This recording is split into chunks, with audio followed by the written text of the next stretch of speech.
jos ei olla ihan varmoja, että kannattaako jotain ominaisuutta tehdä, niin silloin hyvä tapa lähteä testaamaan sitä on tehdä koe. Useinhan firmoissa testaillaan paljon asioita, mikä erottaa testailun ja sitten tämmöisen niin kuin formaalin muodollisen kokeen on se, että siinä on niin kuin tietyt asiat, mihin yritetään vastata ja ne päätetään ennen kuin sitä lähdetään tekemään.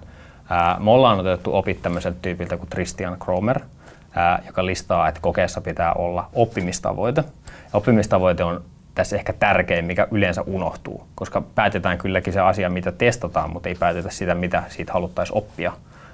Tämä on tosi tärkeä. No sitten on tietysti oletus, tämä on se hypoteesi. Useilla ihmisillä tämä on jossakin muodossa, mutta on tärkeää muistaa, että tämä oppimistavoite ja hypoteesi on erillään toisistaan. Meillä on joku oletus siitä, miten asian pitäisi toimia, mutta se oppimistavoite voi olla jotain muuta. Sitten sen jälkeen me määritellään mittarit, ja tässä on tärkeää määritellä myöskin se mittarin lukema, milloin se on epäonnistunut se koe. Eli mittari voi olla vaikka joku kuinka monta käyttäjää on käyttänyt tätä ominaisuutta. Jos sitä on käyttänyt vaikka vähemmän kuin 10 henkeä, niin silloin me todetaan, että se on epäonnistunut. Tärkeää on se, että me ollaan määritelty nämä asiat etukäteen. Koska jos me lähdetään vain kokeilemaan jotain, niin sit me päätetään ne luvut sit lennossa. Et se on hyvä, että me päätetään ne etukäteen.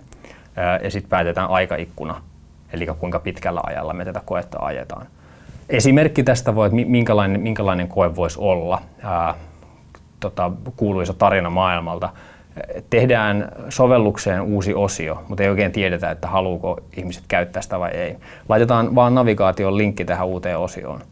Ja sitten kun ihmiset klikkaa siitä, niin tulee vaan viesti, että tätä ei muuten ole vielä olemassa tätä osioa, mutta kiitos kun klikkasit tästä. Ja kerätään vaan niitä klikkejä. Tämä on niin kuin markan maksaa tehdä, euron maksaa tehdä tämä.